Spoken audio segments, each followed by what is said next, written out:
and I'm your host, Vince Gucic, on Science. Let's take a look. We're talking about what makes a planet habitable.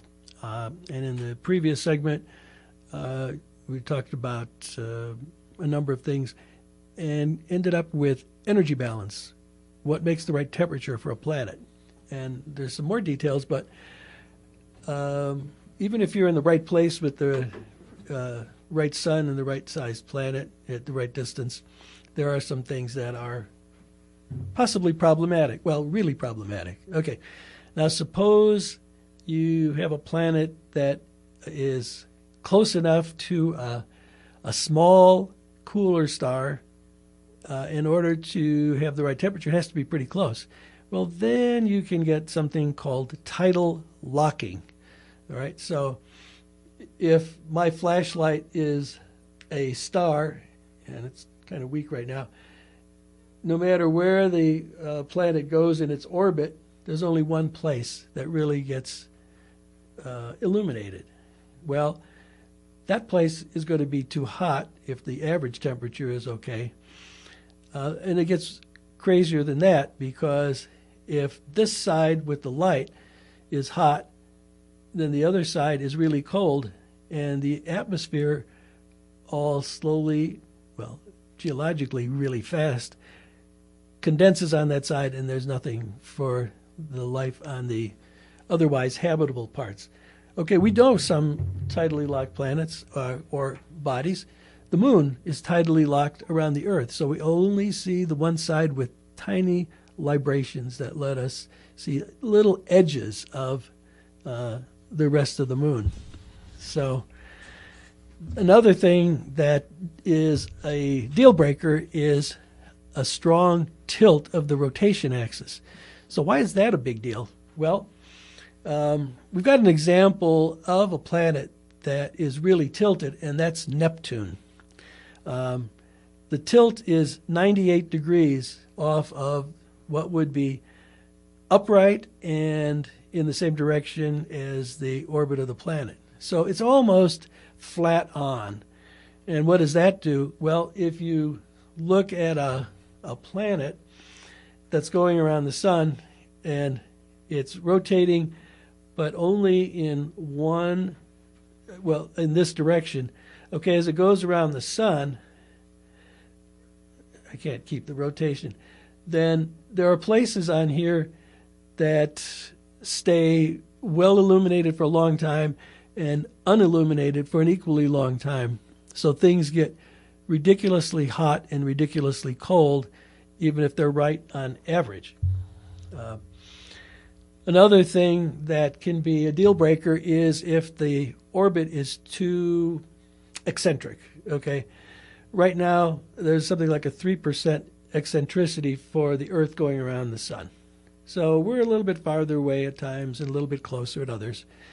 But if we had a really eccentric orbit, we would get very big extremes in temperature.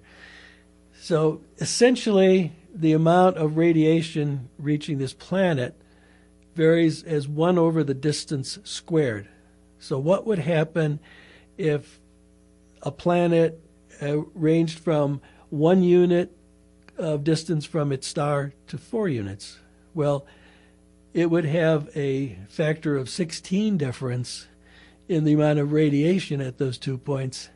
And if you look at the radiation law, then you would say that the temperature is going to vary by a factor of 2. Okay? And that's not tenable. That's absolute temperature. So, for instance, if our average absolute temperature on Earth is 15 degrees Celsius, but that's 288 Kelvin. Let's split the difference and say it goes down to about 200 and goes up to 400. Well, 200 Kelvin is minus 73 Celsius permanently while we're there in that part of the orbit. And on the other end, it's 400 Kelvin, which is 127 Celsius. Absolutely intolerable for life. So you got to have a planet that's not only at the right place, but it's got to be rotating in the right direction relative to the orbit. It can't be in an orbit that's too eccentric. And the other thing is, let's see, how would I say that? Oh, it's got to rotate fast enough. Yeah. We all are aware of the difference between night and day in temperatures, unless we live in some tropics that have lots of clouds and so on. So the big cause of that difference is the different amount of radiation that we get at different times of the day. If we had really long nights and really long days, we would also have real extremes in temperature. So the orbit and placement is really critical for a habitable planet. Now, another thing that happens on Earth and would have to happen on any habitable planet is an atmosphere with circulation. So that helps even out a lot of the temperatures. If it didn't, then the poles on the Earth would be ridiculously cold, and the rest of us would be, well, as we get down to lower latitudes, very warm. That wouldn't work. That's not just the atmosphere, of course. It's also the oceans. All right. Now, let's see. I talked about chemistry. You got to have the right elements present, right? The gross composition of our planet was set when the Earth formed. All right. And we are on a rocky planet. So what are the rocky planets? Mercury, Venus, Earth, and Mars. The other planets that are further out, Jupiter, Saturn, Uranus, Neptune, and then the dwarf planets, well, yeah, those are basically gaseous planets other than Pluto. So the gases got largely, you might say, blown off to those further planets, left us more of a solid surface. And probably comets brought in some water. So that was some of the lightest elements, hydrogen and oxygen, that are volatile, nicely liquid, and so on. Now, all of those elements sorted out, okay, not just between inner planets and outer planets, but within the planet. So where is iron? We all know how iron is important for us, and that's just not technologically. It's for our blood. It's for, well, all organism. It's the main, one of, if not the main, electron transfer element for reactions that occur in biochemistry that keeps all our life going. So if a planet is going to keep the elements available, one thing it has to do is keep plate tectonics going. And why is that? Well, a lot of these elements aren't very soluble or volatile.